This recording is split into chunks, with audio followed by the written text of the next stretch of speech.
Okay, it's usually an adrenal gland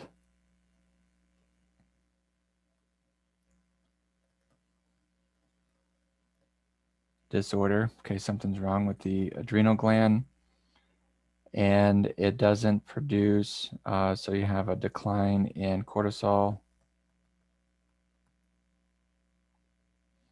a decline in the aldosterone,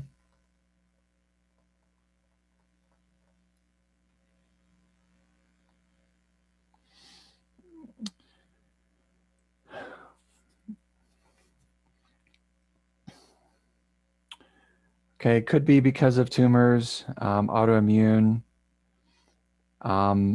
disorders. Okay, these days they can give you the hormone that you're deficient in. So it could be the corticosteroids or medications in that family. And then likely that would be lifelong.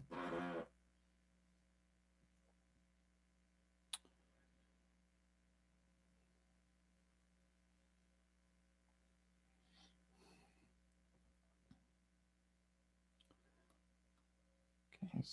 Signs and symptoms is usually gradual.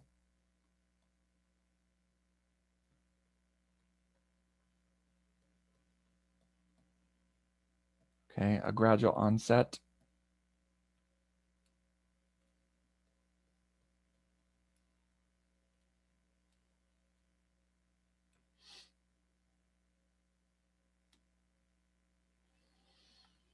Okay, and then fatigue, weakness,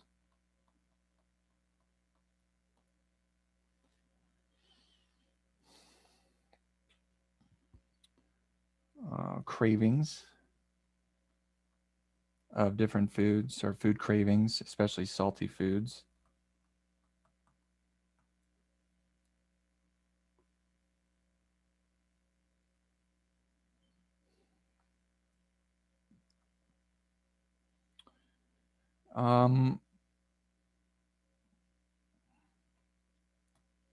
Some things that are usually tested on the side because there's can be associated with Addison's is diabetes.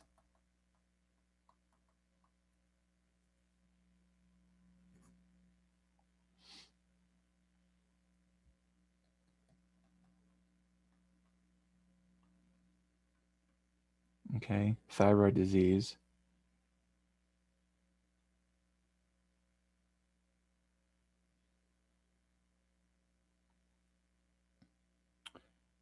Okay.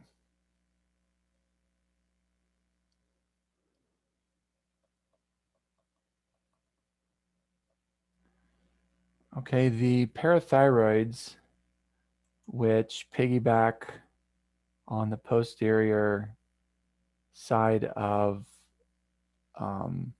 the thyroid glands, they're about the size of a grain of rice. You have 4 of them on the posterior aspect of the thyroid gland.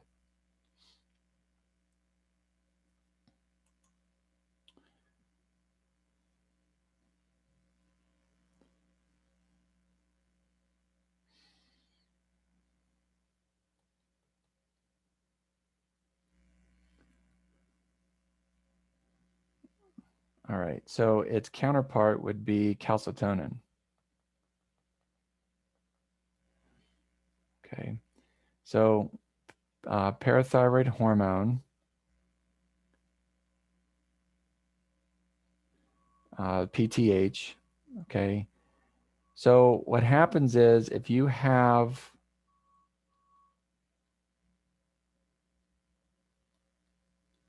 hypocalcemia, so low levels of calcium in the blood, and you're not, getting it from diet, or there's some other problem going on, whether it's tumor related or other positive feedback mechanisms that are throwing things off, then parathyroid hormone is released and activates the osteoclasts and then those go to bone to pull out calcium. Okay, so when that happens, calcium is now in the blood, so it increases calcium levels, but it could be at the expense of bone, at the expense of your bones, right? So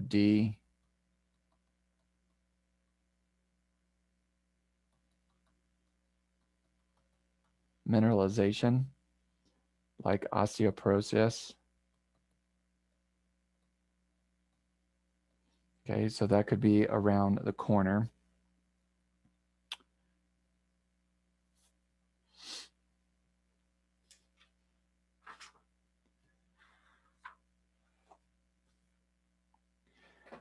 Okay, one common reason in the United States is thyroid surgery and or radiation that hurts the parathyroid glands. So then hypoparathyroidism is developed.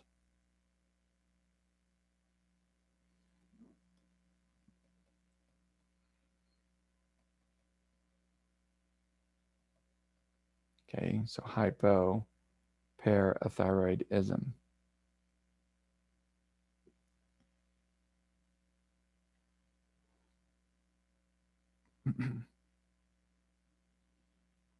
Okay, because you're messing with calcium levels, numbness can be a sign or symptom.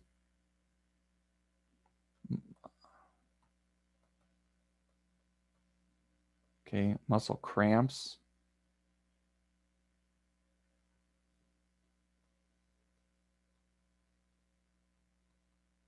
Neuromuscular irritability.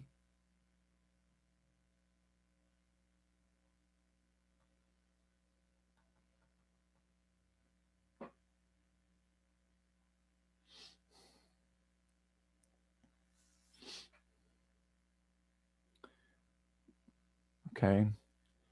Um,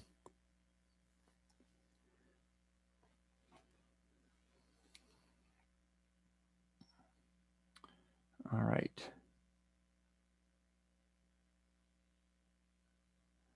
Okay, now diabetes.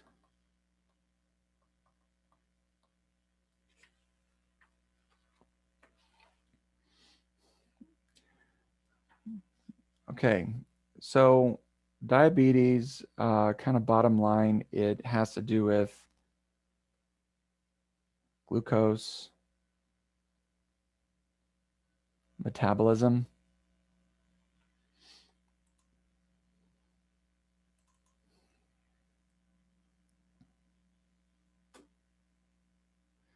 Okay, so our body needs glucose in order to function.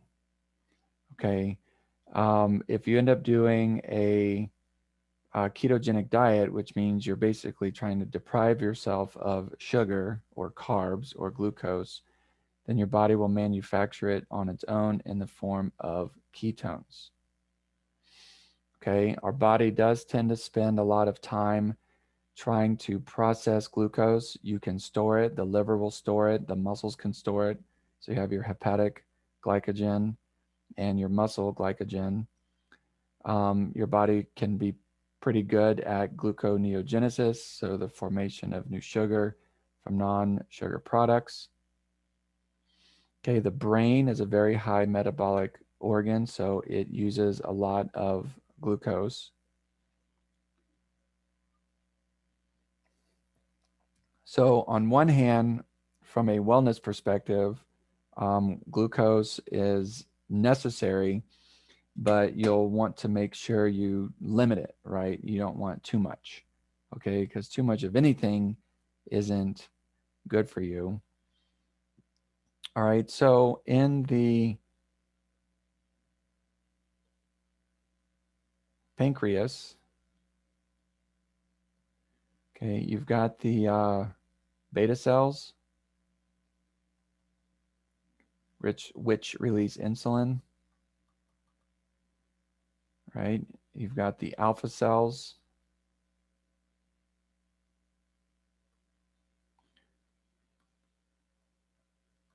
which release your glucagon, okay? And glucagon is alpha cells. Okay, glucagon is what creates the or allows for gluconeogenesis, okay? And then when you have not eaten a carbohydrate product, typically in the last 8 to 12 hours, you are considered fasting.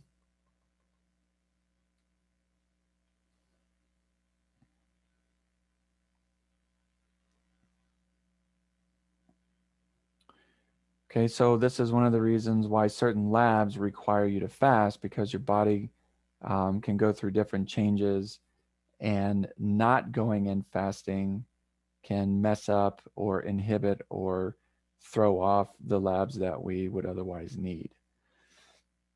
Okay, so once a person reaches around the 8 to 12 hour mark, then you begin the gluconeogenesis process, which means you're going to start creating basically sugar, and the liver is involved.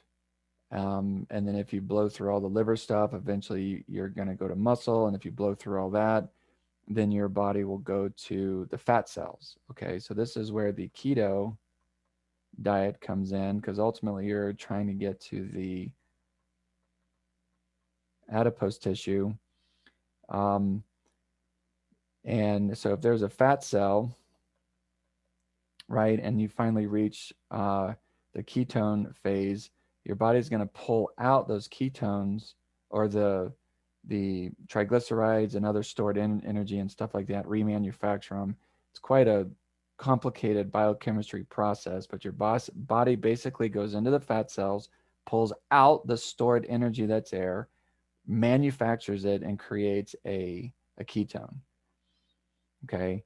And so the idea is, if you have a really big fat cell, right, and you keep pulling stuff out, then the fat cell will eventually get smaller, okay, which means you've, so-called lost weight. Okay, that's the idea behind a ketogenic diet. Okay, and glucagon and gluconeogenesis in the liver and a bunch of other cool things are part of that. Insulin is released when you, in the quote and unquote fed state, okay, typically with a carbohydrate product. Okay, so when that happens, you activate insulin. And when you activate insulin, the insulin will bind to the glucose and take it into the cell. Okay, and when you do this, that will lower blood sugar levels. Okay, so in other words, when you eat carbohydrates, okay, we'll just say sugar,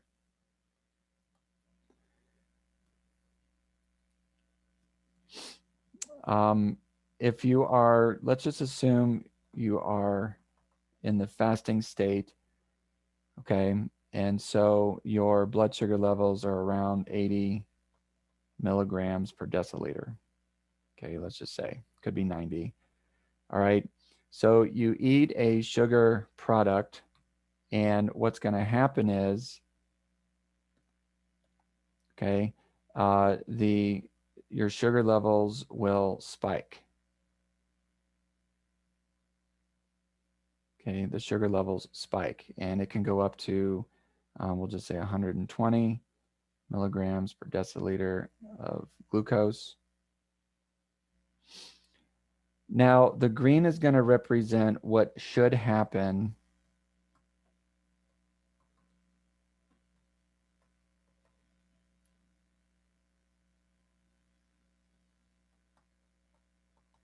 over the next couple 3 hours. Okay, so it should gradually decline over time. So that's what we're looking for, and you can measure this by taking a person's, like, so what I do as an example is a person comes in and you got to tell them, look, you're going to be here for a couple hours. Okay. So I want you to come in fasting and we're going to prick your finger, measure your blood, your glucose levels, and then we're going to give you a sugar drink, and then we're going to measure you about every 30 minutes thereafter. And you're looking for a gradual decline in the blood sugar over time. Okay, that's what we want.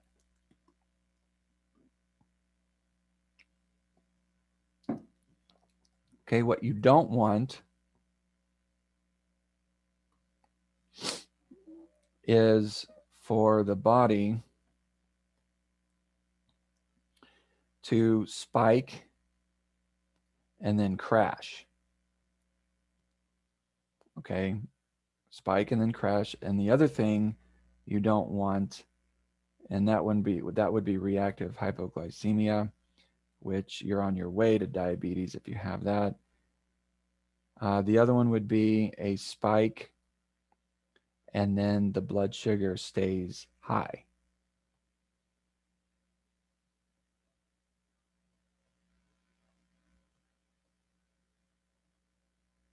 Okay, the blood sugar remains elevated.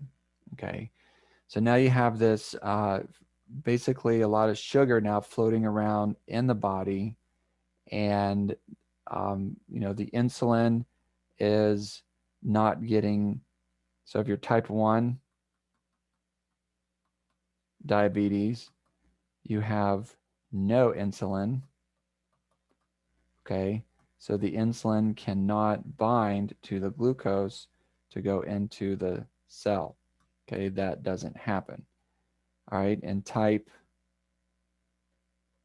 2 diabetes, you have insulin plus the glucose, and it binds just fine, but typically the cell is resistant.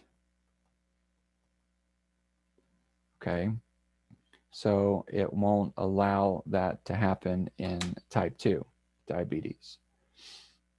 Okay, type 1 is usually autoimmune.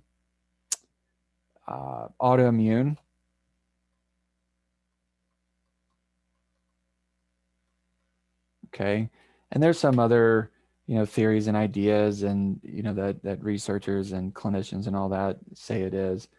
But either way, you have destruction of the beta cells.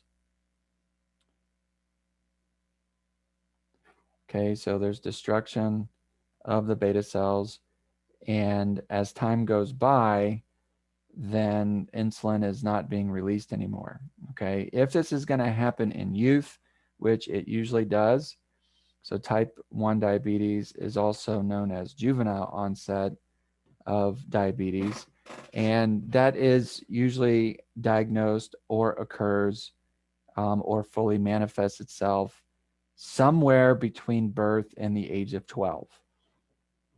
Okay, so somewhere after birth and around the age of 12. Okay, so a kid at age 5 could have full-blown type 1, or a kid at age 3, or a kid at age 10, and so on. Okay, it is possible to get this as an adult. There are certainly cases of that, but it's more common in youth. Okay, type 2 diabetes is known as adult onset.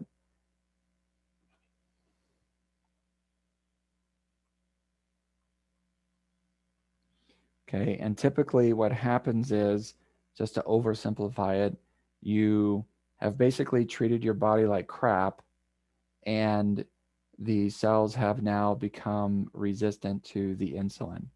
Okay, there could be some autoimmune disorders there that attack the receptors on the cell. but it is also associated with a poor diet and lifestyle over a long period of time. Okay, so that one is if you catch it early is reversible.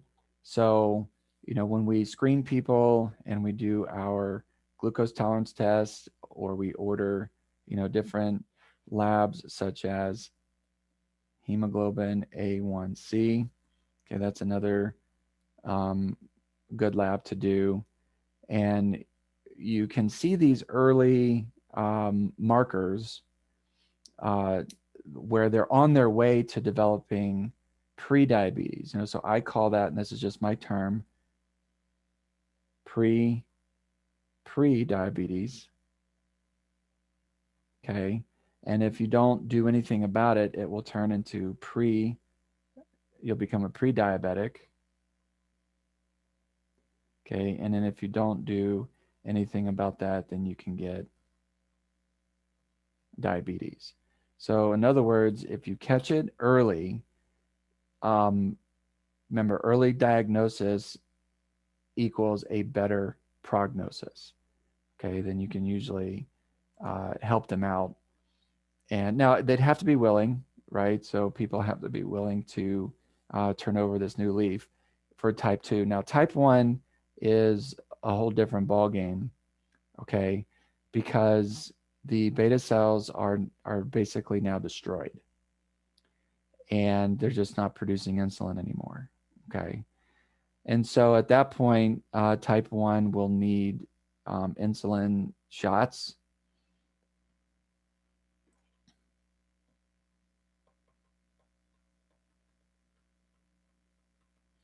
Okay, they'll have to monitor their blood glucose levels throughout the day, and then give themselves a certain amount of dose in different intervals over time of the insulin. Okay. In type 2, you're trying to get them to become less insulin resistant. Okay. Because remember, the cells are resisting the insulin. So you're trying to turn that around. Okay. So there's some medication that can help that, like metformin, for example. And I do co-manage with people that are on this, but here's the thing. Here's what you'll end up finding is that, okay, granted, they might be on the metformin, but they really didn't change any of their lifestyle habits. Okay. So what we try to do is encourage to do both. Okay. And then if we can down the road, wean you off the meds if your body can self-sustain and heal on its own. Now, sometimes people cross that line. So you always get the line of no return where, that's just not going to happen. So they're going to have to be on the meds for forever. Okay. So some signs and symptoms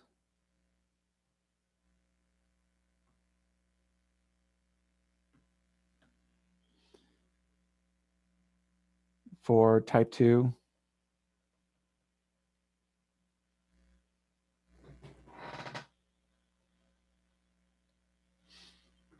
Okay, you have the three polys. It's just what I call them. Okay, the three polys. So polyuria, polyphagia, and polydipsia. Okay, so polyuria is they pee a lot. Polyphagia is they're hungry a lot. And polydipsia is they are thirsty a lot. Okay, so pee a lot, hungry a lot, thirsty a lot. Okay, and it seems pretty excessive. So those are your three polys. All right, obesity is a risk factor, sedentary lifestyle.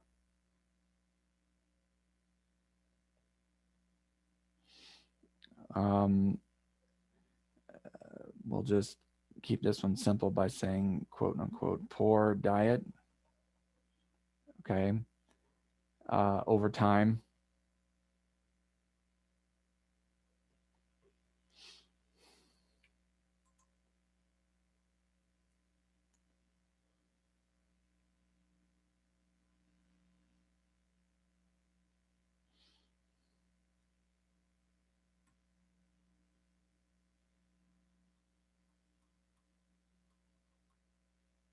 Okay, gestational diabetes.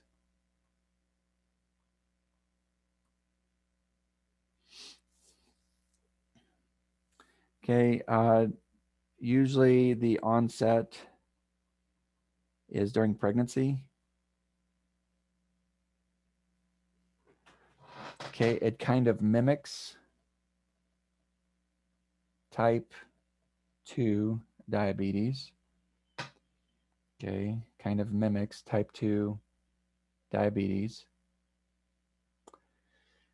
The likely cause is placental hormones.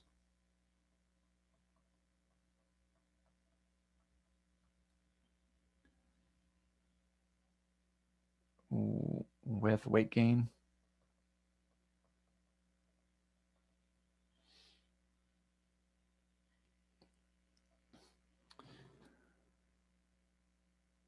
Okay, and then having a previous child that was 9 pounds or more.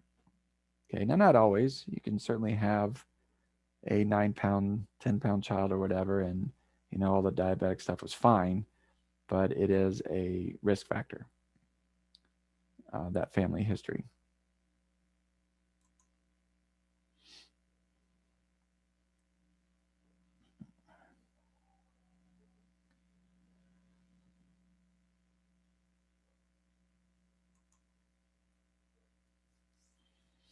Okay, some long-term complications. You're thinking neuro disease, cardio disease, okay, blindness. Okay, neuro would be like neuropathies.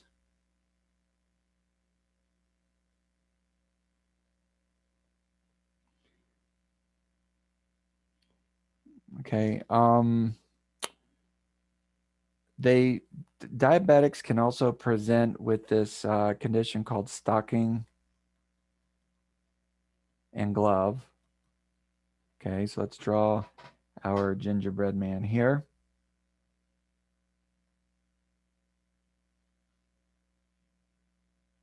So what happens is that the hands and feet have a certain color to them. Okay, so they call it stocking and glove. Okay, they just turn a lot, the skin itself turns a lot darker than the rest of the skin in their body. Okay, so you're also worried about macro, or let's just say vascular disease. Okay, there's macro, vascular, and micro vascular. Okay, this one is what can lead to the cardiovascular disease and peripheral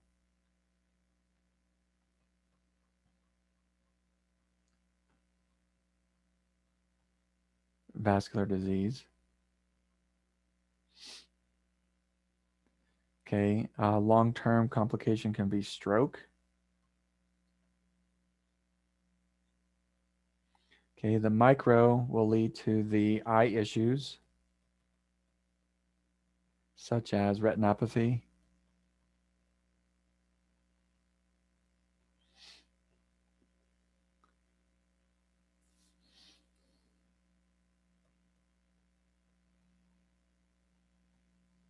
Okay, and nephropathy.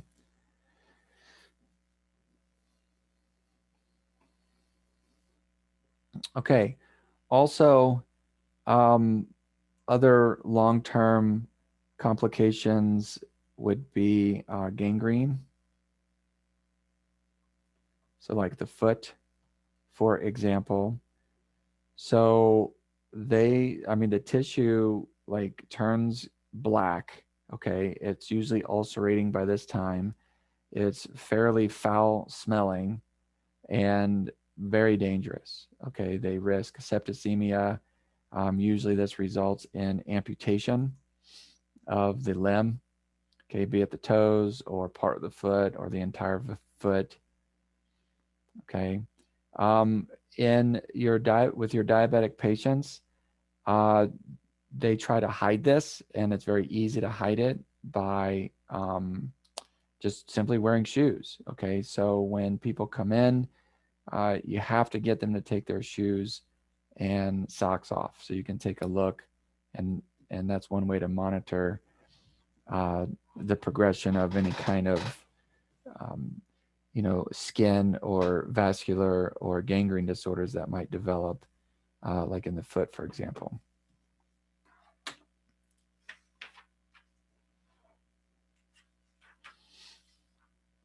Okay, any questions or anything over what we just covered?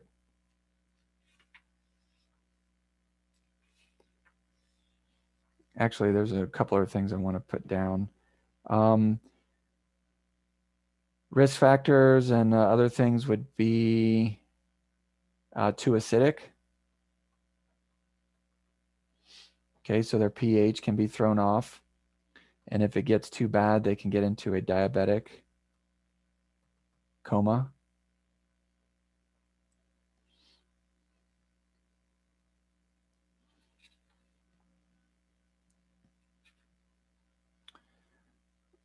Okay, it does take quite a bit of a lifestyle change to really help work with diabetes. Okay, now that is difficult.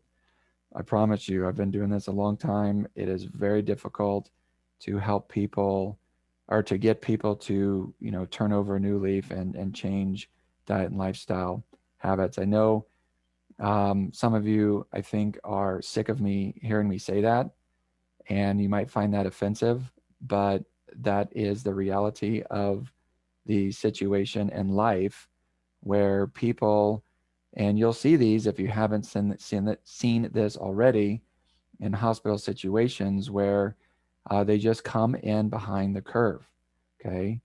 And it's your choices of the usual suspects are obesity, um, poor diet, poor lifestyle choices, alcoholism, smoking, okay, or some form of drinking, adult beverages, just too much alcohol, and some may even be addicted to different drugs, okay, and then you throw in there some pre-existing conditions, you throw in there some genetic things, congenital anomalies and stuff like that, and you just have a wonderful perfect storm of a person that's just not doing well. Okay. And but even if you can't stand me saying, constantly bringing up diet and lifestyle stuff and obesity, it is a factor. Okay. Now, you also have to understand that my version is, as part of the healthcare team, is more preventative and then trying to co-manage. Okay. But hospitals don't do that. All right. There's a whole team of practitioners out there that deal with the more traumatic side of things and not really the lifestyle part of things. Right. So you have a diabetic that gets into a hospital that needs a foot amputation. The hospital is not going to sit there and hold their hand for the next 30 years to try to get them to change lifestyle habits. They're there to save their life, right? They're there to do what they can to help this person for the time being.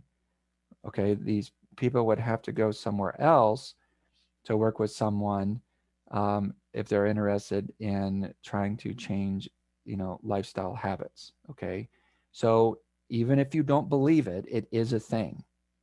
All right, it is a thing that um, your lifestyle choices and lifestyle habits and that kind of stuff will affect your health one way or the other.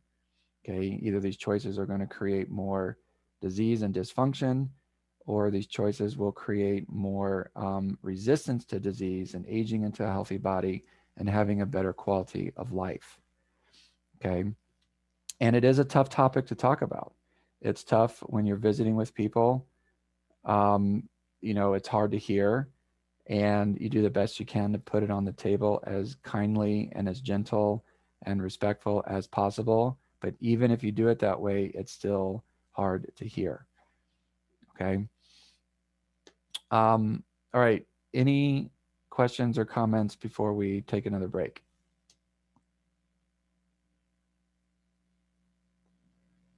Okay, great. All right, we'll see you at, well, actually, there's really no reason to come back. It's already 11:44.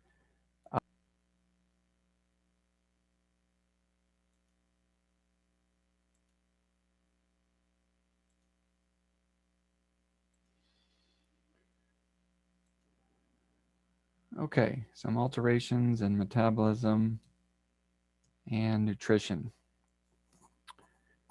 Okay, so metabolism comes from quite a variety of different factors. There's genetic components, epigenetic components.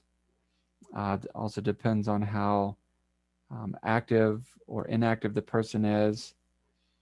Uh, there's also a lot of hormones involved, for example, thyroid hormone, and your body's ability to convert your ATP, right? That's the fuel for us, adenosine triphosphate. Okay, our BMR is the basal metabolic rate. So if you were, one way of looking at this, if you were uh, like in a coma or asleep or, just knocked out, how many calories would it take to keep you alive? How many calories do you need if you were in a deep sleep? Okay, it's one way of looking at BMR. That's your basal metabolic rate. Okay, that's the energy used just to maintain the basic body processes such as breathing and circulation, your gland activity. Okay, and then your other one is TMR, okay, total metabolic rate, and that one has to do with the other factors of how active you are or inactive you are, your physical moving around, how much exercise, and that kind of thing that you do throughout the day. That would be your total metabolic rate. And as you might imagine, a person who trains for triathlons would have a higher total metabolic rate than someone who has more of a sedentary lifestyle, works at a cubicle and that kind of thing. Okay. So it just has to do with the amount of energy expended throughout the day. Okay, we need certain foods and energies to survive. So carbohydrates is one of them, and we get, let's see. So 1 gram will give you 4 calories. So 1 gram of a carbohydrate gives you 4 calories. 1 gram of a lipid will give you 9 calories. And 1 gram of a protein will give you 4 calories. Okay, so if a person eats, let's say in one meal, something like 50 grams of protein, and then 50 grams of a carb, and we'll say 20 grams of a fat. Well, you just do 50 times 4, with the carbs times 4, and then with the fat would be times 9. And then you do your math, and that's how many calories they would have consumed during that one meal. Okay, our body does convert this into energy, so that's the calories. Obesity is considered a BMI, so body mass index greater than 30 kilograms. Okay, the overweightness, BMI of 25, and then morbid obesity would be 40 kilograms or more. Okay. So these are, it's a mathematical formula to figure this out. And the obesity is also a complicated formula with genetic and epigenetic components. So epigenetics is a complicated um, topic because we know a lot about it, but we're just barely scratching the surface. Okay, so one of the first people to come up with this idea with epigenetics is a guy named Bruce Lipton. He's a PhD out of Stanford, and what ends up happening is um, it actually starts in the womb with what they call fetal programming. Okay. And there's a lot of different directions this can go. So, with respect to obesity, what ends up happening is the maternal nutrition. Okay. Maternal nutrition can lead to um, the offspring to be genetically predisposed to some obesity. Okay. So it does have to do with what mom is eating or not eating, okay, and how much. There's also some genetic components to that, meaning what her mother, which would be the child's grandmother, and so on, would be involved. Okay, so that gets into epigenetics and epigenetic methylation of certain DNA sequences. You know, that gets pretty advanced and complicated, but it is a thing. Okay, and so there's also hormones involved with that affect appetite and nutrient intake. Okay, so um, this statement here, you know, with lifestyle choices, the environment, and genetics uh, will contribute to obesity. Okay, it does take a lot of work if you're genetically exposed to this. It does take a lot of effort to um, resist oftentimes neurochemical temptations. Okay, now that's my term for that, neurochemical. So, in other words, your body does release different neurotransmitters that are known to affect appetite.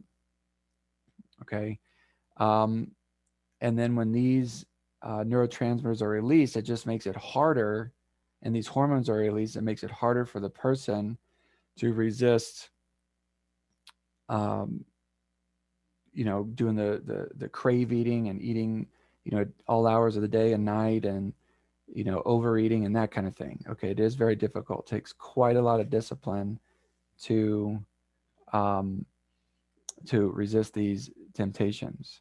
Okay, and so then the risk factors for obesity will be cardiac disease, diabetes, cancer, hypertension, and stroke.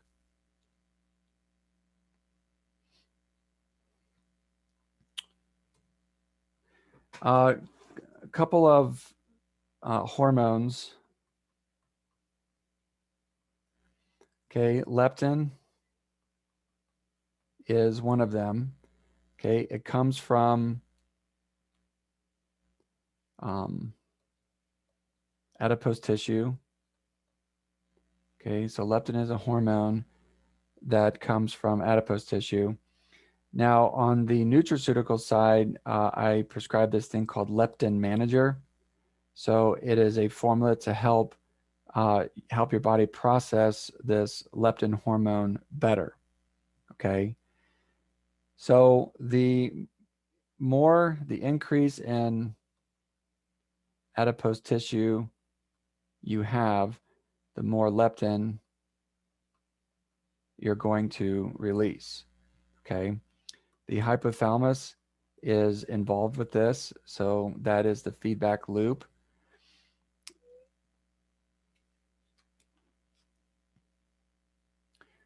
Okay. Another one is tumor necrosis factor.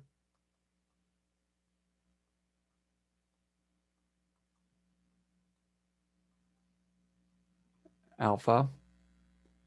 Okay, that also comes from adipose tissue.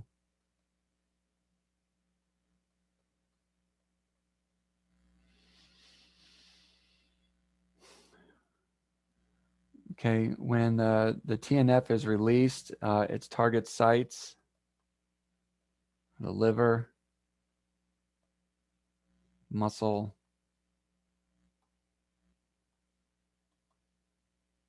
adipose tissue, and then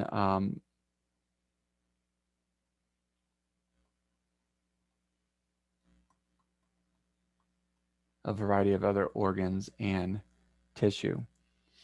Okay, this is pro-inflammatory.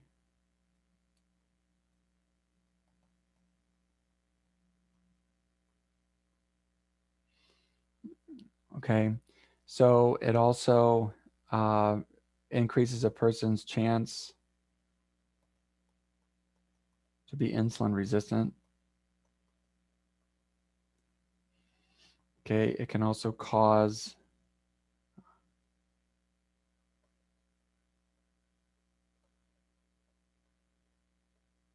or contribute to atherosclerosis.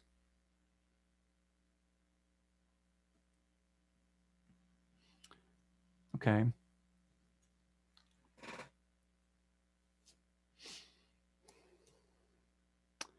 Okay, with metabolic syndrome, this has to do with the amount of abdominal fat. Okay, so the more abdominal fat that you have, the worse your metabolic syndrome is going to be.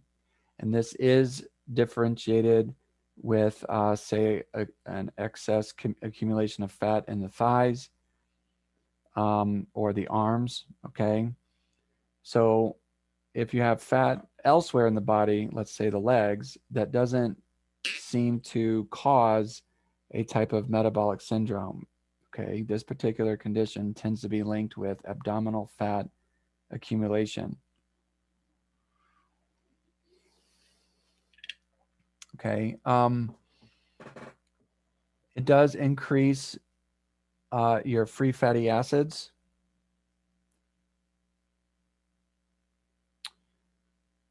Okay, it can create insulin resistance. Your good cholesterol, the HDLs, are low in number. So if you look at the liver,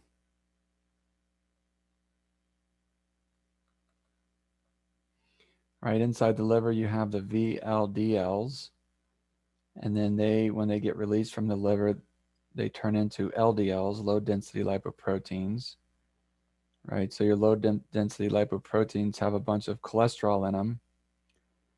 And as they're traveling throughout the body, cholesterol is deposited to areas that the body needs.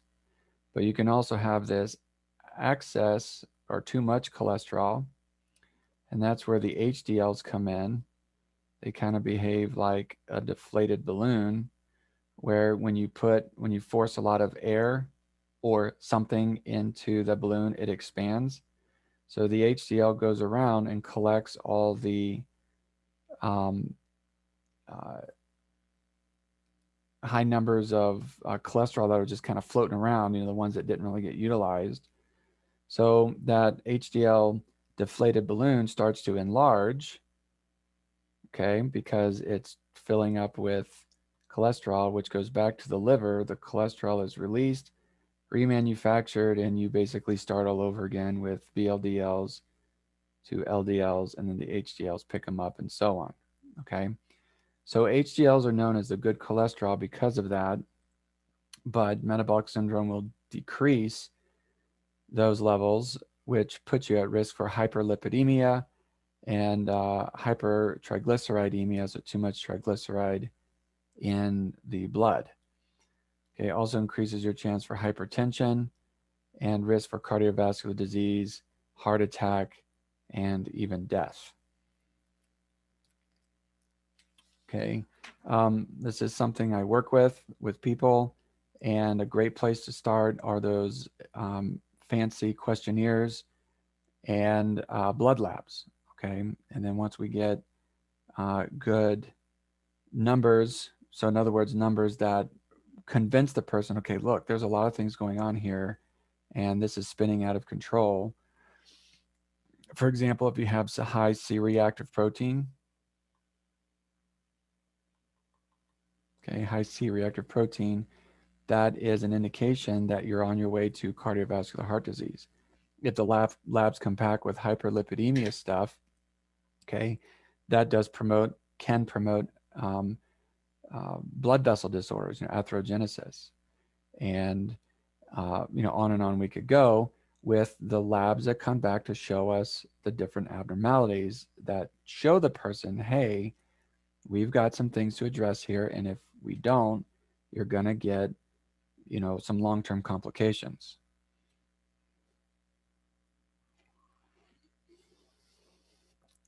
Um, okay, so alterations because of stress. Okay, stress is a, it is a weird one. Some people, when they're stressed, all they do is eat, and some people, when they're stressed, they cannot eat.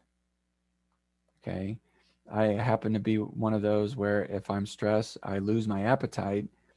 But I also know people, including some patients, that when they're stressed, that's all they go to is food.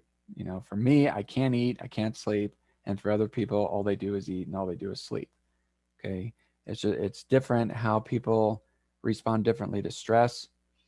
Okay, but with the activation of the sympathetic nervous system, okay, leading to a high metabolic rate and a sustained catabolism, which is the breakdown of things, you do risk water retention, salt retention.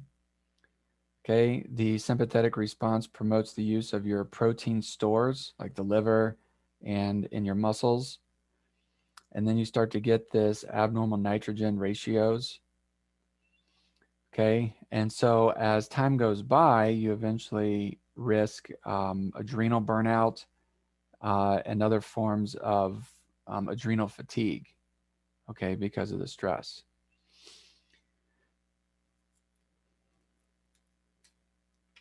Okay, malnutrition is the lack of proper nutrients. Okay, another way of saying this would be deficiencies. Deficiencies in thiamine and selenium can lead to cardiomyopathies.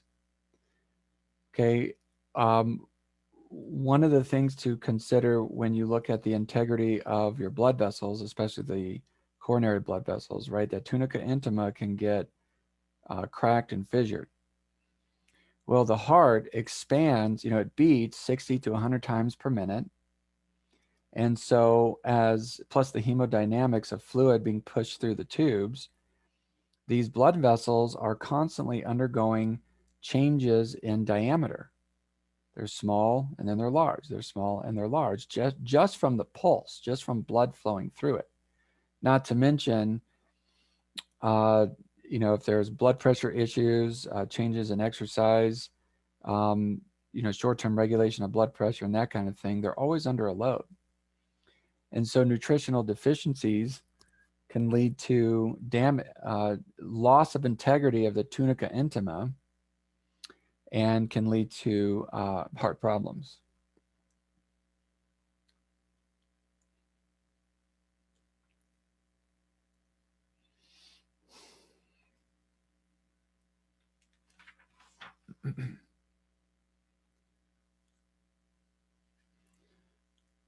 Okay, the respiratory system with decreased lung parenchyma due to lack of protein synthesis, right? So your decrease in proteins, then really what you're losing is amino acids. And your body does spend a lot of time creating um, uh, the integrity of your like cell receptors, your immune system, okay, and a variety of different um, your muscles. Okay, there's many things that are involved with protein synthesis. Okay, including the compliance of the lung.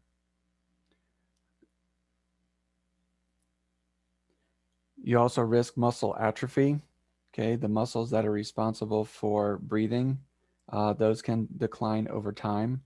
The surfactant, which helps maintain a type of surface tension, can be impaired due to decrease in protein synthesis, and you're prone to infections. Okay, your immune system, I mean, just think about the term immunoglobulin, right? That is, the word globulin is a protein. So, immune system is pretty much all proteins. Okay, so you decrease in your protein intake, or your body has a hard time processing with protein metabolism, you're going to get a lack of the amino acids, which means the immunoglobulins will suffer, and all the other components to your immune system will uh, suffer. You'll get a decrease in those circulating, um, like the B cells and T cells. Okay, you'll lose phagocytic function, and you'll have decreased resistance to disease and prone to infection. In my world, where I tend to deal with this are the vegans and a little bit of vegetarians, but it's really the vegans. Nothing wrong with being a vegan, but what ends up happening is some people are doing it for either fad reasons, or, you know, I guess they think it's cool because a friend is doing it or whatever, but they're not doing it right. Okay. And what that means is they're not getting their essential amino acids. Remember, you have 9 essential amino acids. And um, so with the deficiency in that, they start to fall apart. Okay, they become very frail, kind of gaunt looking, pale. Okay, they always tend to be sick and lethargic, losing energy. So when we visit, we, of course, analyze diet and figure out real quick, okay, you're just not getting enough protein. Okay, another way of saying that is enough amino acids. And so once you help them go back to the drawing board to figure out a routine where they can get these essential amino acids and other proteins in their system, then the body will start to re-nourish itself, okay, rebuild. Uh, Otherwise, with that and other malnutrition infections, septicemia can happen. So bloodborne infections or other types of infections.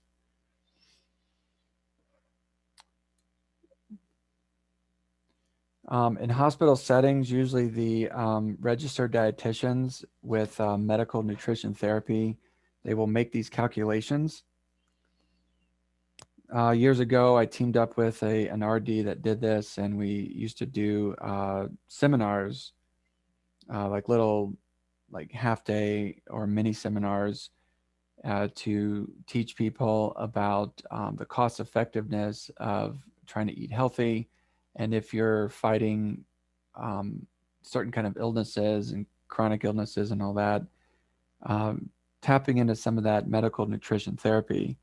Okay, now in a hospital setting, some of these people are bedridden, and they just, so have some serious problems. Maybe they just got done with a very aggressive gastrointestinal surgery, or they've had tumors removed, or they're undergoing chemotherapy and radiation, especially over the GI system. Like, this is very hard on your body, very hard on the system. Okay.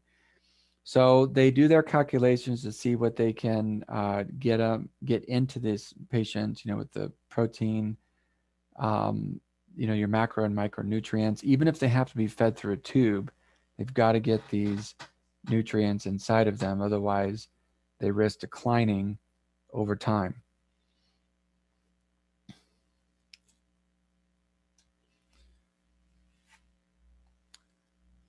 Okay, so surgery can lead to malnutrition. Trauma can lead to it.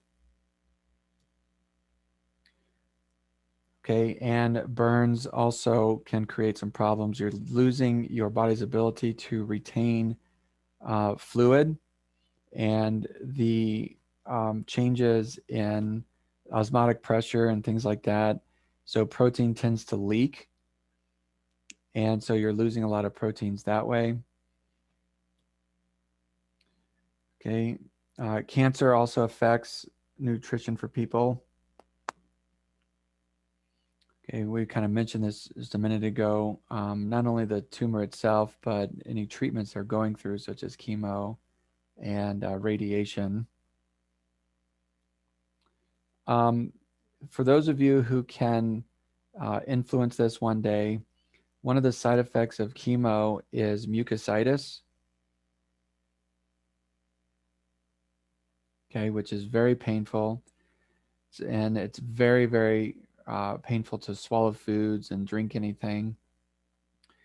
And the reason why is because the cells, the chemo drug kills high replicating cells. Okay, so cancer is a high replicating cell, so they're giving the chemo to try to kill the cancer, right? But as a side effect, it also is going to kill the high replicating cells in your body, such as your hair follicles. That's why people lose their hair, sperm cells, your goblet cells, and other gastrointestinal linings, which once you lose your mucosal layer or that gets hurt, then you are exposing the alimentary canal to abrasion. So that's why when you try to swallow food or drink, it hurts because of the mucositis. But there's one thing that can help tremendously, and that is zinc carnosine.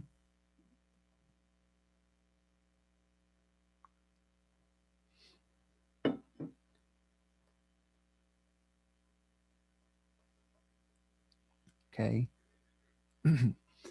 And it's a very it's a it's kind of a rare form of zinc to find. It's difficult to find, but it is out there.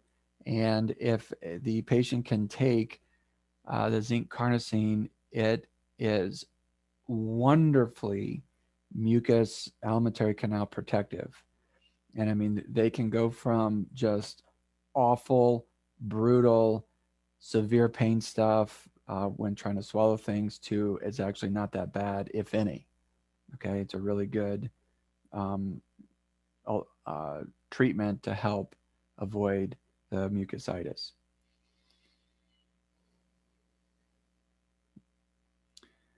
If you do not do weight bearing exercises and there's deficiency in calcium and deficiencies in vitamin D and upper GI inflammation, because 80% of calcium is absorbed from the first part of the small intestine. And, a lot of people have a busted gut, which means they're not really absorbing the nutrients like they should. So you kind of have this perfect storm of sedentary, low calcium, low vitamin D, which means the bones are not being stressed. Okay, so the bones do need the compression and the pull against gravity along with the nutrition in order to remain mineralized. Otherwise, it experiences demineralization. Okay, so just giving calcium supplementation may not be enough. Okay, there are some fancier methods to help with bone demineralization. For example, if they do have gastrointestinal inflammation and you are given calcium and they're deficient in vitamin D, it's really not going to do much. Okay, so all the different variables have to be taken into account. And if you see deficiencies in each area, then get those back up. So in this case, you would decrease the gut inflammation, get them to do more weight bearing activities if possible, get the vitamin D deficiencies up, and then you can get the calcium in them, which would likely get the calcium levels up at that point.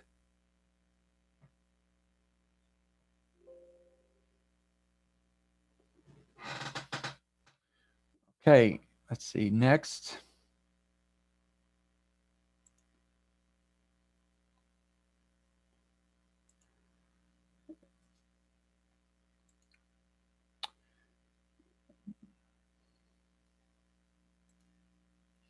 okay, is acute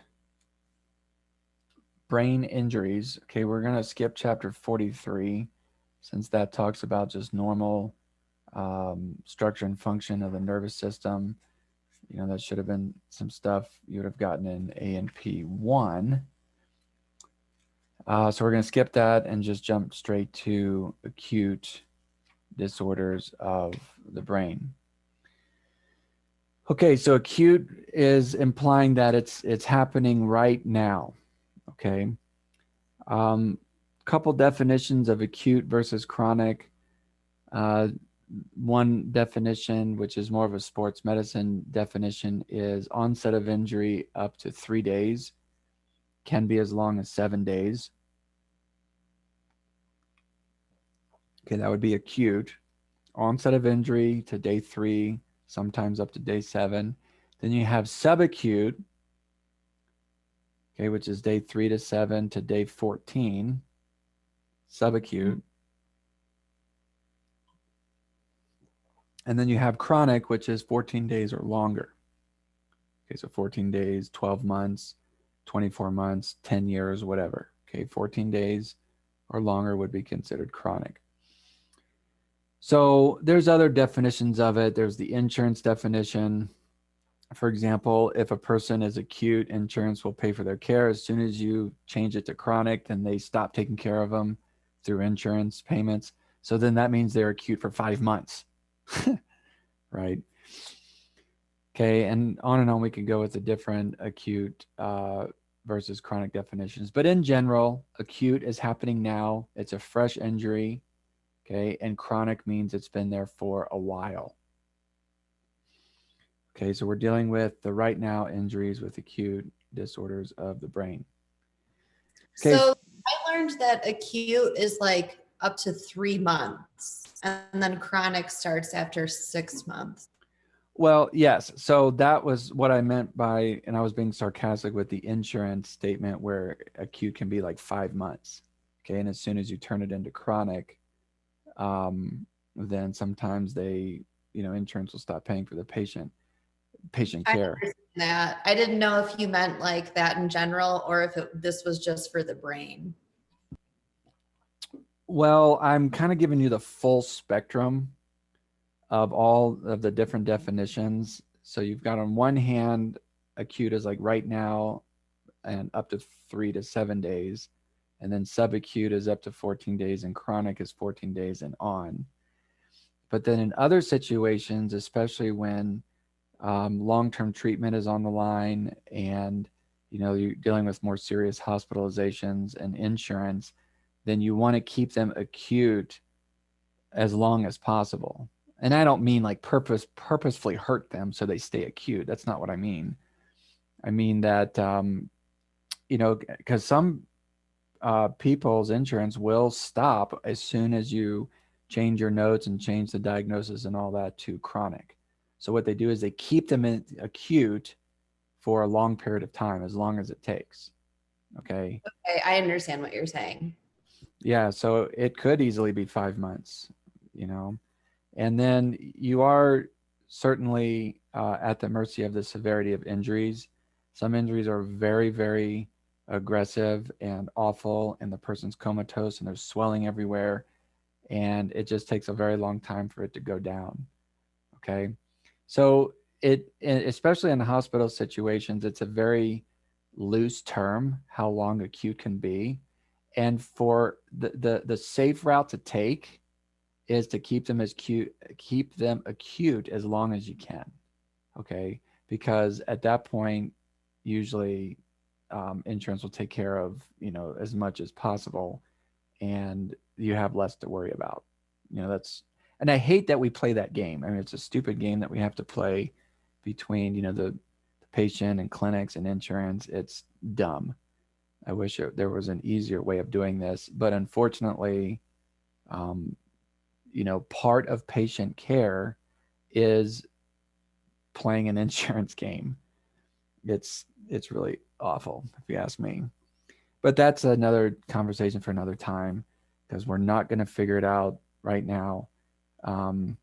But that, bottom line, insurance is an issue, and as a result, it can affect people's care. And I think that's sad. Okay. Um, so we have primary injury, which is immediate onset of brain injury. And typically there's not much that can be done to reverse it. Secondary injury is that the progress of damage that takes place over time after the initial injury. Okay, so that would be um, the secondary injury. And one reason for that is delayed cell death. Okay, so it's progressive, it's neurodegenerative, and delayed cell death, and that's what causes um, the secondary. Okay, a big thing to worry about with acute brain injury is lack of oxygen, so your ischemia. And anytime you have lack of oxygen, ultimately what you do is decrease your ATP. Okay, so you decrease fuel. So ischemia leads to the cell hypoxia or decreased oxygen, which the mitochondria starts to fail. The mitochondria produces your ATP, so that declines, which declines the calcium pump. And calcium is involved with different muscle contractions and other contractions in the body, and then eventually can lead to cell death.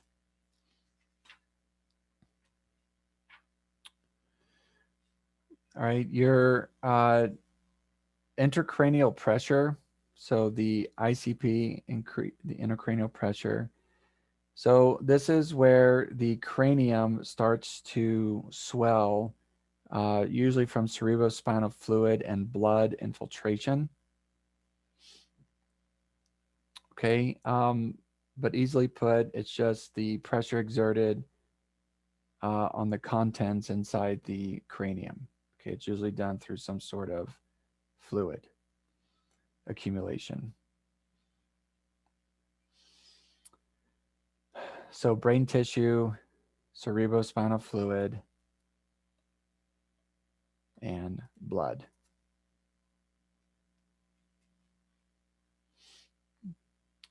Okay, some reasons for intracranial pressure: hemorrhage, okay, so bleeding, tumors, okay, infection, uh, different things that cause edema, so different infections or toxins that can cause edema.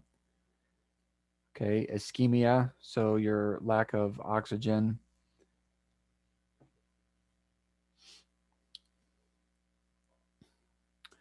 If you have excessive accumulation of cerebrospinal fluid, that would be considered hydrocephalus.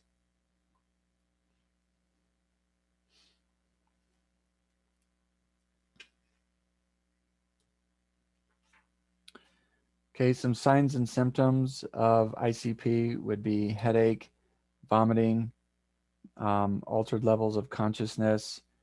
Certainly after a TBI or traumatic brain injury or just a head injury, um, I'm a big fan of getting that scanned as soon as you can. Uh, concussions. One thing I do in the office is concussion analysis. Okay, and I use the SCAT3 protocol to do that with my patients, and that's one of the best protocols to use to assess for concussions. The bigger the score, the worse it is. A perfect score would be a 0, and like a really bad score would be like 160.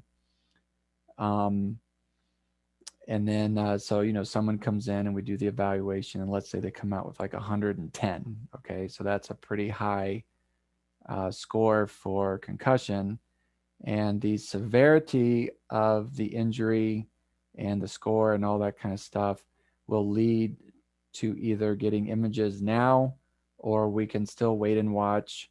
Like if someone has a score of, let's say, a 23, and it was, all they did was headbutt a soccer ball. Okay, likely they just have your basic everyday concussion and they just need some time to rest. Okay. But other things are a red flag and need to be evaluated immediately, because with brain injuries, the sooner you can intervene, the better it is for the person. And the general rule is, I think it's for every minute, it's 10% loss. Okay, so 2 minutes, 20% loss of brain function, 3 minutes, 30% loss. So after 5 minutes, I mean, that's 50% loss right there. So time is of the issue when it comes to brain injuries. Okay, so red flag, you can start waving red flags with headache, vomiting, the altered levels of consciousness, blurred vision. Okay, now once these start to surface, then the seriousness goes up, and we need to get a study right away. Okay, now that's in a world like mine where people are coming into my office. Now, in other cases, they're going straight to the hospital. I mean, it's kind of a no-brainer, the severity, and they just people are calling 911 or they're being rushed straight to the hospital. But the weird ones are those subtle ones. That's the ones that get you, right? You got a nasty injury, go straight to the hospital via ambulance or someone drives you there. I mean, they're there, right? They're on their way. But it's those subtle ones that will get you. So that's why it's not something I want to mess with, or anybody should mess with. As soon as people cross certain lines, it's worth getting a CT scan right away. Okay, so CT versus MRI, what do you do? Well, CTs are very quick. Okay, MRIs take a long time. And so if it's, the life is on the line, or you suspect bleeding in the brain, things like that, or anywhere in the body, and it's an emergency or you need it right now, then your CT scans are what's ordered. Okay. And then the MRIs is if it's really, non-life threatening, or the person can handle being in a tube, they're not really claustrophobic, that kind of stuff, then you would order an MRI. And one of the reasons for that, another difference between the two, is CT does expose you to high levels of radiation, whereas the MRI does not. But if it's important or it's an emergency or we need it now, the risk is worth the benefit. So that's why you would choose a CT over MRI. Okay, so the person is also unable to move. They're non-responsive. They can't really verbalize much. Difficulty opening the eyes, changes in eye function, changes in pupil function. Okay, these are louder red flags that would indicate an emergency for intracranial pressure. Okay, as the pressure rises, it starts to compress the neural tissue and blood vessels. Okay, you can even get herniation, so protrusion of brain tissue. Okay, through the dura. Okay, which this is very deadly.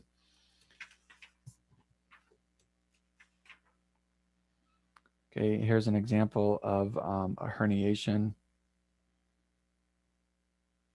Okay, this is the falciform ligament right there. So that's the subfalcine herniation.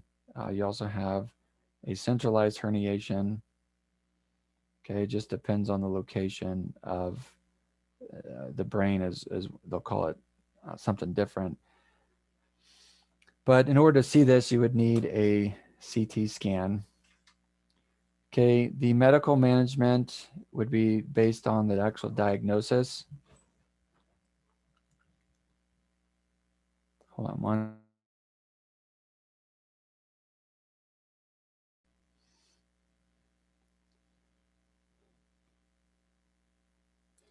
Okay, cerebral perfusion pressure can be measured, and the CPP greater than 60 millimeters of mercury.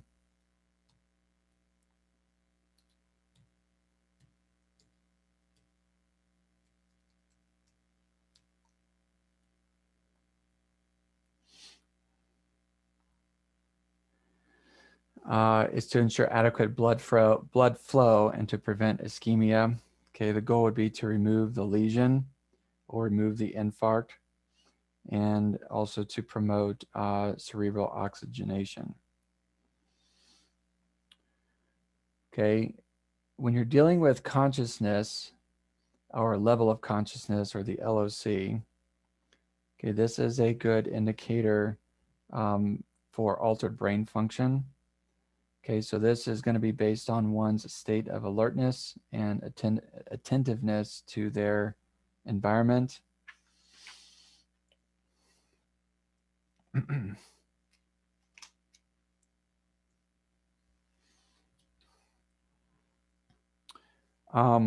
The loss of consciousness does fluctuate. Okay, and so post-acute, some sort of head trauma, the monitoring is very important. Okay, if they go into complete unconsciousness, that would be a coma.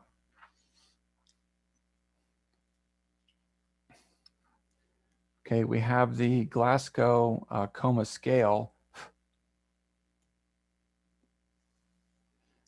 that is used to give a person a score based on their level of responsiveness.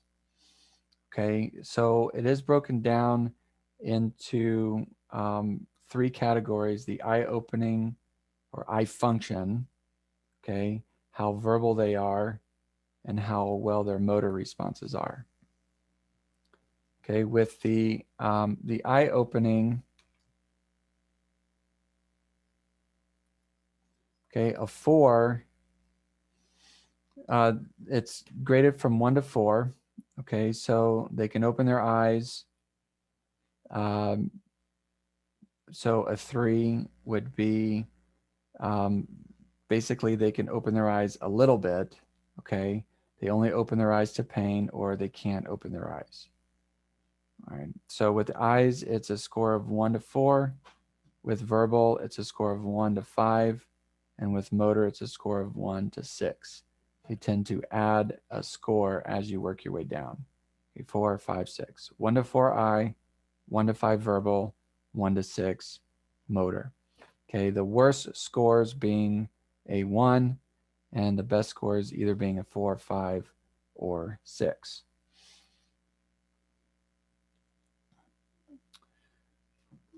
Okay, there's different postures, so abnormal motor activity that can come with a coma or unconsciousness. Okay, this one is the decorticate posture, and this one is the decerebrate posture. Okay, and with the decorticate, you can see the abnormal flexor response in the arms. Okay, and the decerebrate posture, you can see the extension with external rotation of the wrists. Okay, and this has to do with the area of the brain that is hurt. Okay, because different parts of the brain function different parts of the body. Okay, and your scans would come into what they call a hot spot. You know, if you look at the brain, you can see there's different hot spots that will let you see the brain injury, but then it makes sense for the different motor response the person's experiencing.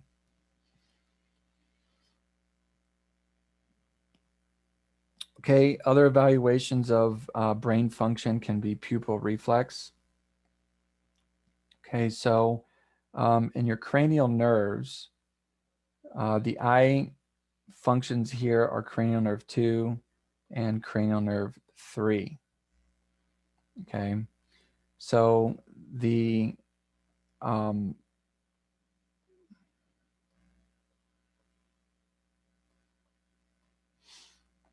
right, so this is the person's left side, person's right side.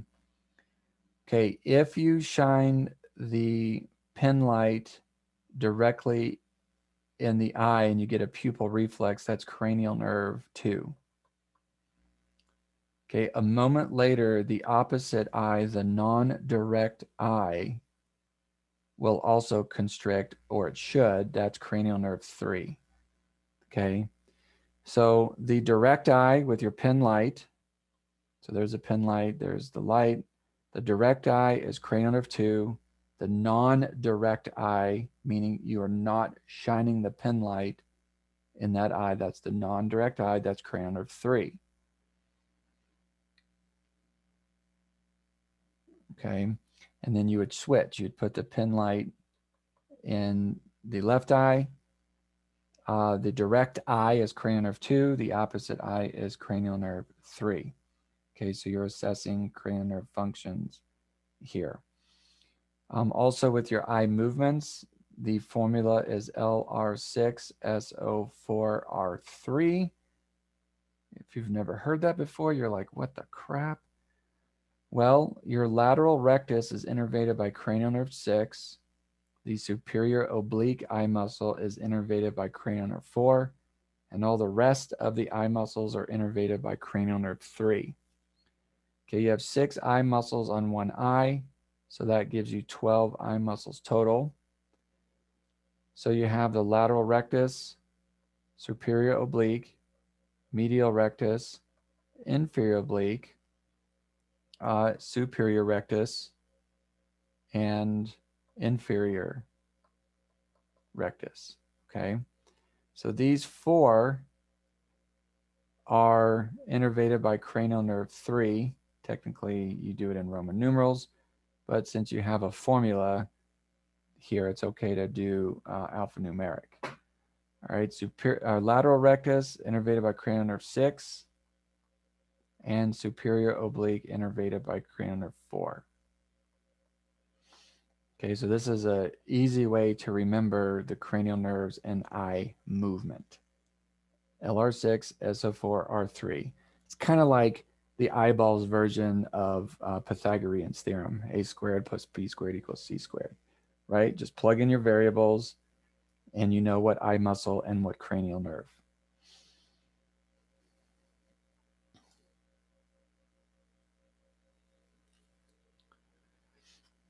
Okay, so if those are positive, you know, cranial nerve 2, cranial nerve 3, cranial nerve 4, and 6, then you certainly have brain issue going on, brain stem issue going on. Okay, oculovestibular reflex. So you have cranial nerve 8.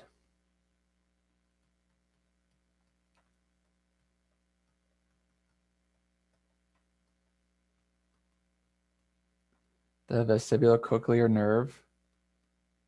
Okay, so you've got those semicircular canal parts, right? The vestibule, and then kind of that snail-looking body called the cochlea. Okay, the cochlea is involved with hearing, and those semicircular canals in the vestibule is responsible for balance. Okay, so that's the vestibular part as you're doing the oculovestibular reflex. Okay, so this is also known as Dies-all maneuver. So it entails rotating the patient's head from side to side. Now, normally the eyes turn the opposite direction of the head rotation, but with impaired reflex, the eyes just behave funny. Okay, so you can tell that there's an abnormal deviation with the eyes when you do the oculovestibular reflex. Okay, and there's a lot of reasons why. One reason, you're in normal circumstances, your head and your eyes want to stay level to the horizon. So if I put you in various positions, your eyeballs will try to remain focused and level to the horizon because that's a huge part of balance. Okay, that basically doesn't work when you're doing the doll's eyes test for, or the also known as the oculovestibular reflex in people.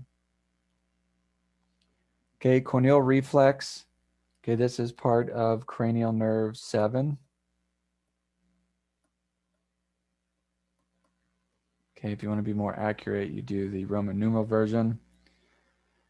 You take a Q-tip or cotton and you irritate the sclera part of the eye, and it should tear.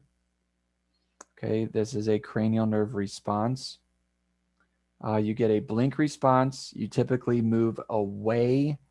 The person wants to move away from the harmful stimulus. So if I took a Q-tip and threaded the cotton like that and touched the, the white of your eye there, you would likely, blink and move away from what you are perceiving as the harmful stimulus, and also would likely tear. Okay. So if this isn't working, then you're dealing with an impaired brain function.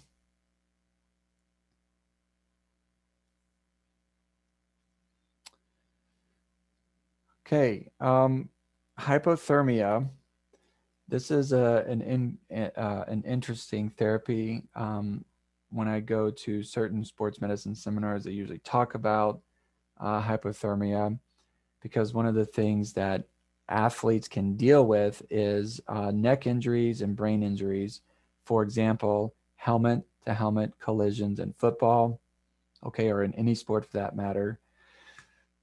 Skiing and hitting a tree, bull riding, getting thrown off the bull, and different rodeo stuff with these big animals that can really wreck a person. Okay. And on it can go, MMA, um, martial arts, different injuries to the head and neck.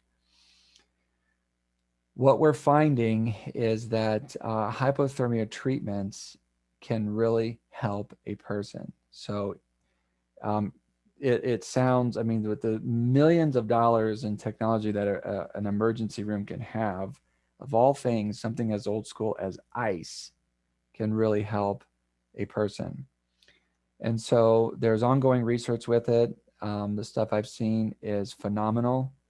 And I think it's going to get better over time as different machines and other environments that they're creating to create hypothermia to help reduce the brain metabolism, and therefore uh, likely reduce inflammation and salvage neural tissue.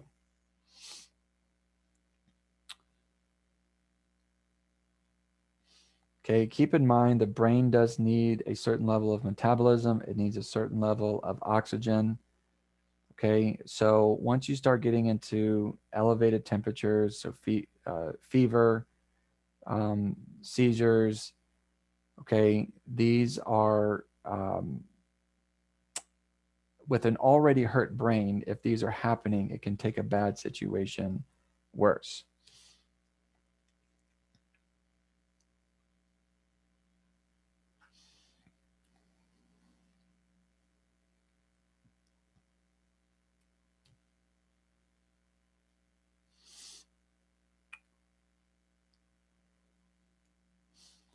Okay, with traumatic brain injury, okay, you have a uh, primary injury where the brain, so in this example, you've got this object hitting the frontal lobe area, okay?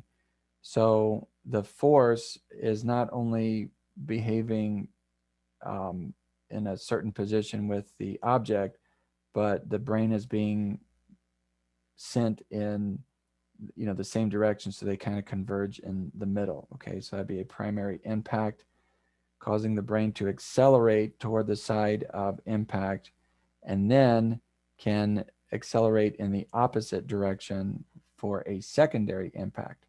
So in other words, the brain in this example goes forward and gets hurt, and then goes backwards and gets hurt. So that's coup, counter coup, okay, or primary impact, secondary impact. Okay, so then you have two sites of brain injury in this case. Okay, as a result, you can get hematomas. Okay, and we have three different types. You have epidural, which is above the dura, but below the skin. Okay, below the skull. All right, above the dura, but kind of below the bony part of the skull.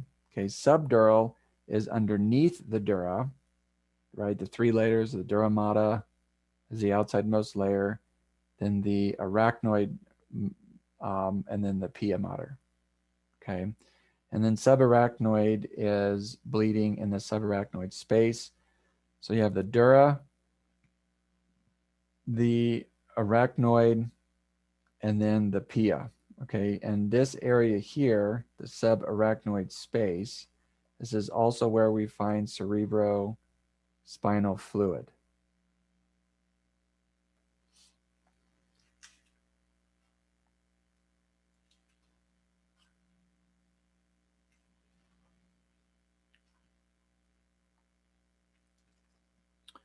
Okay, primary injury with TBI is the initial trauma and the initial damage of brain cells. Okay, it's usually an accelerated followed by a deacceleration injury. So hits and then hits again.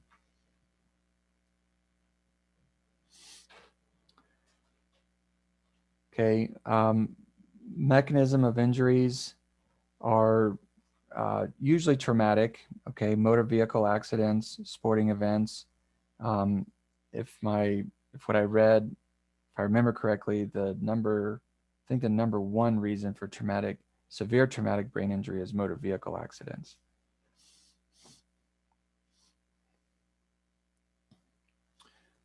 Okay, with concussion, you have mild. Okay, now mentioned this a minute ago with the SCAT3 analysis. Okay, and the score. This is just one of many versions that people can use to assess for concussions. So a 0 would be a perfect score. And then I think 160 is the worst you can get. I've never had anyone max out the SCAT3, but I think it's 160. Okay, is the worst you can get. Okay, and so, but others will divide it into mild, moderate, and severe. Okay, and then it does depend on the person's responsiveness to you. Okay, so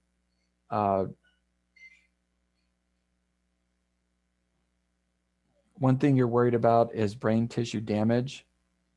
Okay, post concussion, intracranial swelling. Okay, because that can lead to necrosis, which is cell death. Okay, in this case, brain cell death. Okay, bleeding and hematoma formation.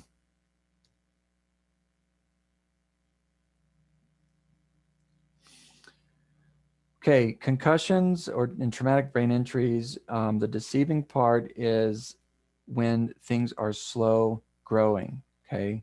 Sometimes these do take place slowly over time, which are more difficult to read and interpret. They are easy to miss, okay?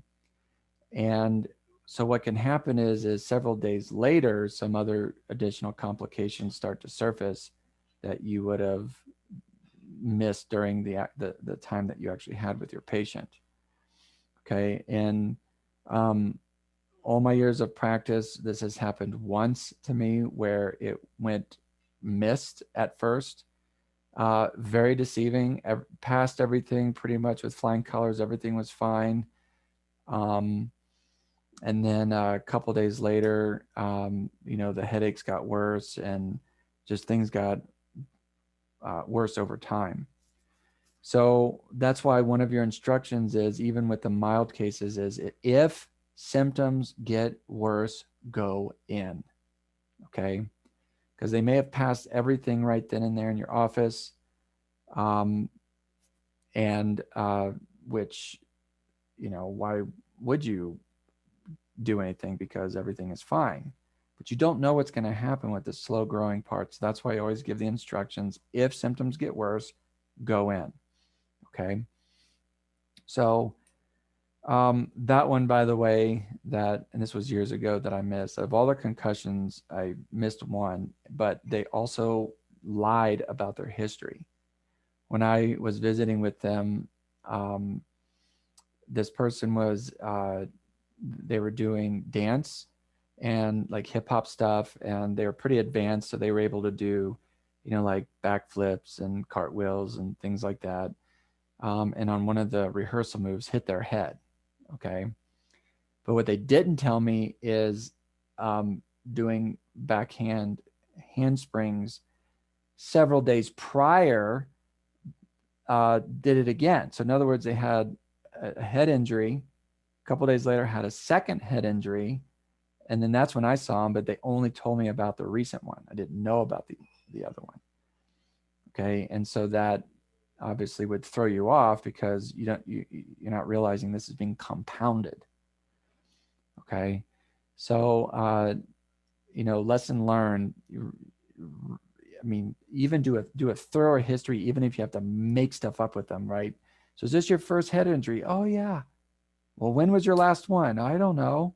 I mean, there's not much you can do if they're not going to open up and tell you everything, but you do the best you can to dive into as good of a history as you can. Okay, here's a picture of an epidural hematoma, which is a collection of blood between the dura and the skull.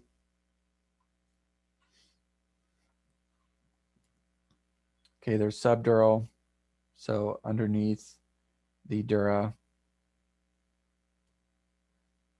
Okay, and then subarachnoid. Okay, this one you'll likely find blood in the cerebrospinal fluid, so they'll likely do a lumbar tap, okay, where they go in and extract cerebrospinal fluid.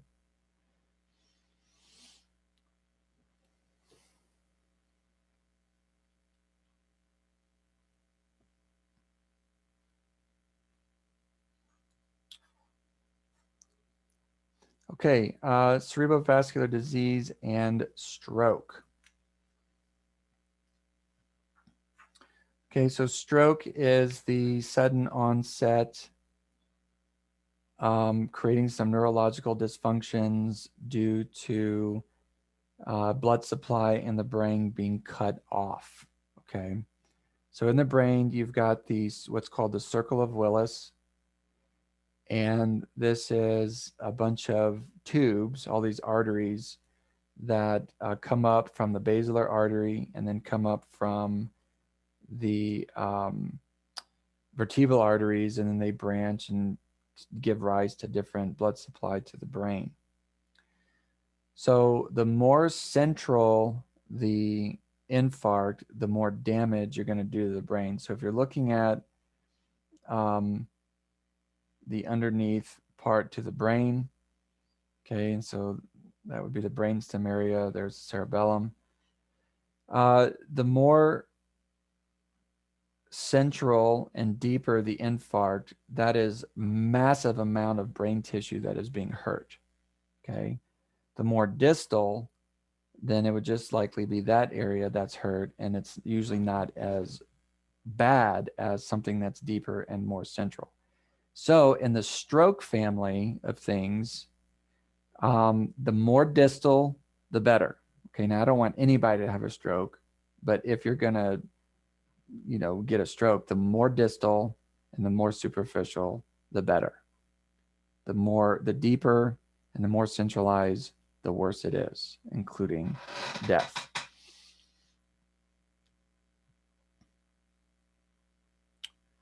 Okay, so risk factors for stroke would be vascular disease, okay, because what you're worried about is the development of a thrombus, okay, that accumulates over time, and then a piece of that breaking off. Now it's an embolus that floats around, and tubes start out big, okay, and then they taper smaller, and then they taper smaller. And if you get something that size that's floating through, eventually it's going to get stuck somewhere in a distal artery, because these tubes start out big in diameter and then they taper their way to small.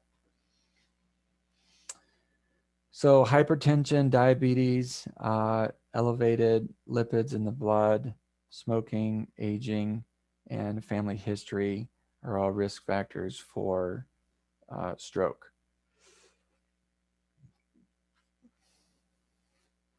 Okay, ischemic is decrease in blood flow and therefore oxygen supply.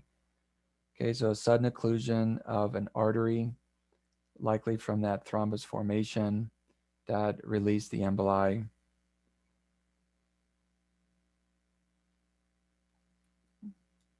Okay, here you're seeing that particular area was damaged. Now this area is near the central sulcus. Okay, and then behind it, the postcentral is the primary sensory cortex, and in front is the primary motor cortex. So just by looking at this, also favoring the left side of the brain here, it looks like their right side would be affected with likely sensory and motor function.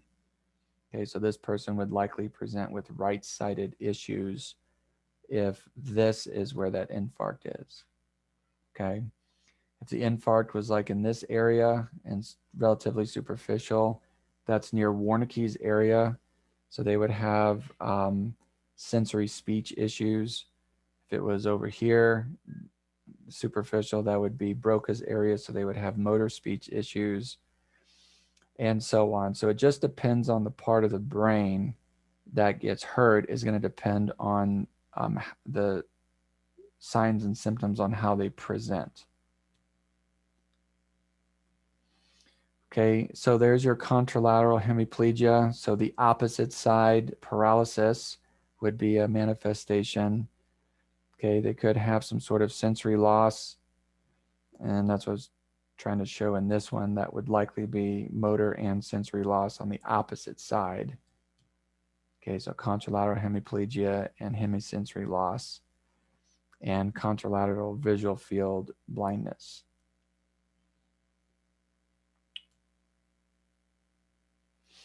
Okay, treatments is the earlier the therapy they can get to reduce the thrombus, the better. Okay, and after that, then things are likely going to be permanent and we'll need probably a bunch of OT. So that's where occupational therapists come in and physical therapy. Craig Hospital, I do see some patients that will come from Craig Hospital. So they were hurt. Then they go to Craig. They get all this advanced treatments, some really high-end stuff that they have at Craig. And then as time goes by, it just gets to a point where it kind of, it's almost as good as it's going to get, maybe some gradual improvements over time. But at that point, that's when Craig discharges them and then encourages them to do either OT or PT or both. Okay. In the past, I've gone to people's homes. And so I've been a part of a team where you're doing treatments at homes. Don't really do that much anymore. So people would, at this point, come in. Okay. But you get their history, you get what's going on, and then you just continue the work to try to salvage what's left. Okay. Once brain tissue dies, it dies, right? There is some talk about neuroplasticity and the ability to, improve the brain function. I think we're barely scratching the surface on fully understanding that. And I think it's going to be a really good thing one day. Okay. But for right now, and for the most part, once you receive certain cell death and brain injuries, such as your stroke victims, okay, and other types of paralysis that come with it, it kind of is what it is at this point. Okay, now that doesn't mean do nothing. Of course you can do something. At this point, what you're doing is you're trying to maintain what's left. Can there be improvement? Possibly, okay? But ultimately the goal is to maintain what's left. Okay, a TIA, transient ischemic attack, mimics a stroke, and they are warning signs that there may be some, thrombolytic disease or atherogenic diseases or whatever. So it's worth getting a full workup, because down the road it could turn into an actual stroke. Okay, so it is a risk factor. So it kind of mimics, the symptoms mimic having a stroke. You get some temporary um, neurological symptoms that usually only last a few minutes. Okay, but it usually wakes a person up. Oftentimes they go in, very similar to angina pectoris, right? That chest pain.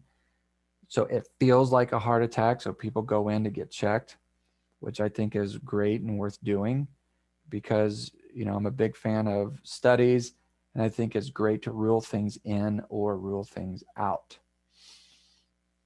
Of course, you want things to be ruled out. That's the best news. Okay, a hemorrhage, stroke. So that is bleeding within the brain, parenchyma. Okay, usually occurs secondary to hypertension. Okay, usually occurs in the basal ganglia or the thalamus. So the basal ganglia has your substantia nigra and the caudate putamen and all that. So those are the deep gray matter parts of the brain that, if hurt, can cause Parkinson's disease, right? Because it has to do with acetylcholine and dopamine ratios. Okay, that's your basal ganglia area. And then thalamus is the relay center of the brain. Okay, and these tend to be one of the two areas that are oftentimes hurt with a hemorrhage stroke. Okay, so cerebro or with treatments with your hemorrhage stroke, you've got, you want to make sure the cardiovascular system is okay. Okay, because, we're dealing with hypertension, so we got to get that more stable. Okay, the CT scans, again, get your images done. The information is valuable. Okay, because it can tell you the type and the location. The intracranial pressure monitoring and management. Okay, and then treatments to go down the stroke route of treatments.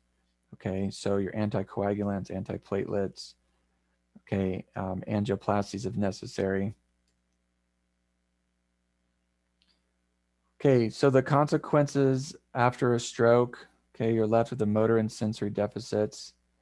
Okay, oftentimes you can show some flaccidity, so just, it's very weak, doesn't really move well. The face can droop, okay, so be flaccid. It can be left with visual impairment or visual disturbances. Okay, the language areas, so there's the Wernicke's, which is sensory speech, and Broca's, which is motor speech. Okay, if these areas are hurt, it can affect language impairment. It can also mess with your memory. Okay, so in some people, the strokes do have cognitive effects on them. And in fact, the way they speak and their language and interpretation of language hurts short-term memory. Okay, this is also where occupational therapy usually is really good. I try to do a lot of brain nutrition with people with traumatic brain injury and stroke and other, brain injuries. Okay, there are really good things out there to get nutrients into the brain. I mean, if you think about it, nutrients, the presence of nutrients help with growth and repair. Okay, and oftentimes people are behind the curve on that. So if you can mega dose them with some high-end nutraceuticals that are specifically engineered to cross the blood-brain barrier and get into brain tissue, you can start to see some improvement through nutrition therapy on top of things like OT where they're teaching them how to perhaps eat again, talk again, whatever, through different motor movements. Okay, cerebral aneurysms. This is where you get the bulging of the blood vessels, okay, the ballooning of vessels. So these can be fatal. So if these rupture, okay, you can have massive internal bleeding and it can result in death. Okay, and if not death, then disability. Risk factors would include high blood pressure, alcoholism, okay, and drug use, especially cocaine. Um, a weakening of the walls of the arteries will cause the bulging. Some early or some signs and symptoms would be sensitivity to light. Now, these can be a little deceiving, right? Because what if people get headaches, just chronic and reoccurring headaches, because they're looking at a computer monitor for too long, or their corrective lenses are outdated with prescription, or they're dehydrated, or whatever, right? What if it's a migraine and that's hormone related? So sometimes when people get headaches, it's tough to know, is this serious or is this just one of those everyday things like dehydration and poor posture at a computer all day, right? So, so sensitivity to light, okay, nausea, vomiting, stiff neck are some clinical manifestations. Okay, get the CTs. On these, any kind of brain injury, I just recommend jumping straight to CT. Okay, even if they can handle being in an MRI tube for a while, it's just a good idea to get it done quickly. Okay, there are some effective surgeries for treatment to help with some of these aneurysms. Okay, and then also you would want to talk to them about some lifestyle changes if it is because of drugs and alcohol or hypertension. A lot of that can be managed through different lifestyle changes.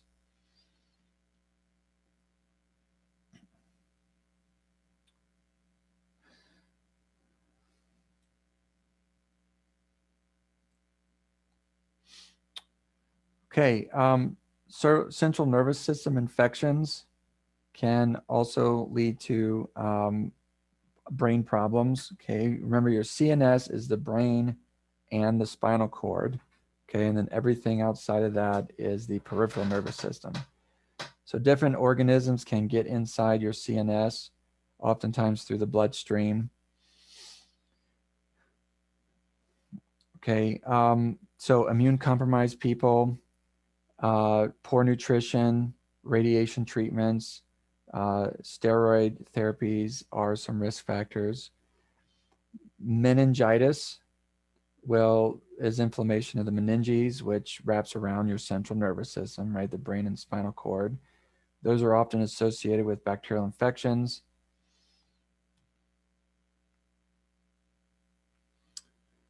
Okay, usually it's the Streptococcus pneumoniae bacteria that will affect, that will create the meningitis.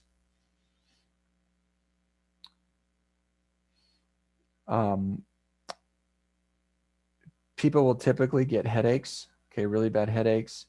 Now, the stiff neck in this case is when they go to do flexion, so they try to look at their belly button. I mean, you just get this really significant pain that will like shoot down their spine. Okay, so it makes the headaches worse. That's a huge telltale sign. In fact, that's an orthopedic test where you have them do flexion at the neck to see if that elicits, lightning type pain that goes down their back and or into the head. Okay, lumbar puncture to figure this out. They'll look at that stuff in the path lab. Okay, encephalitis is inflammation of the brain, usually from viral reasons. Okay, once you get inflammation in the brain, you do risk seizures. Okay, and then it's at that point, um, the medical intervention would be to mitigate or reduce any kind of reduce the fever, reduce risk of seizures.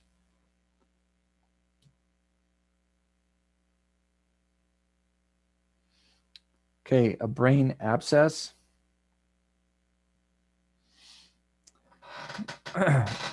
These usually form because of byproducts from bacteria. Okay, the pus that comes from your immune system trying to fight bacteria, uh, at that point creating an abscess in the brain. Okay, depending on location, they can drain it or they can remove the abscess. Sometimes antibiotic therapy will help um, get rid of that. Okay, any questions over this or anything from today's material?